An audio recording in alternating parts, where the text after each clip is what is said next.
She was eloquent. She was great. She was just great. I mean, it's amazing to watch somebody give a speech like she did with no notes. She obviously has a photographic memory, but more importantly, the message. What's it about? We have three branches of government in California.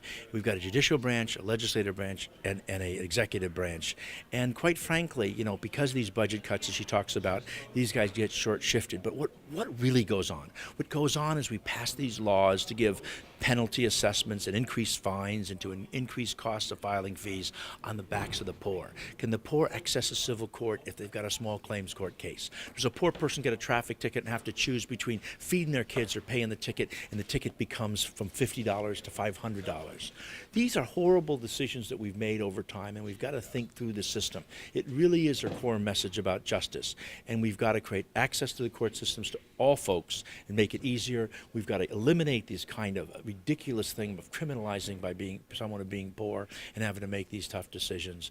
And we've got to change the game. And it's something I'm going to spend a lot of time here in the legislature on, to work on improving the judicial branch, modernizing it, and to make it more fair. And do you think the economic recovery and what's in the governor's budget this next fiscal year will help that? Well, I don't know what the budget governor has yet. I saw his initial January budget, but I don't know if it will. I think it has to be a bigger think. I think it has to really be a reorganization because of these filing fees, because of these penalty assessments and the things that we do.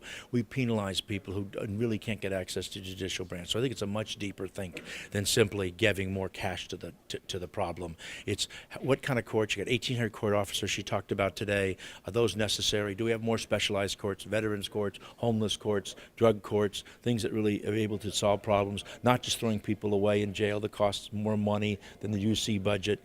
Really being much more intelligent and thoughtful and future thinking about the judicial branch. And in fact, she did say that this recession in the last 4 years has really made them more future thinking, to do a little bit of reassessment, self-assessment, and change things, make them for the better. Well, I think that's right, but it's also been a horrible time. People have to drive a whole day to get to a courthouse. They don't have access. Courtrooms are closed. The ability to even get access to justice, more and more private judging. The system's upside down, and it needs a fundamental workover, and I want to work on that.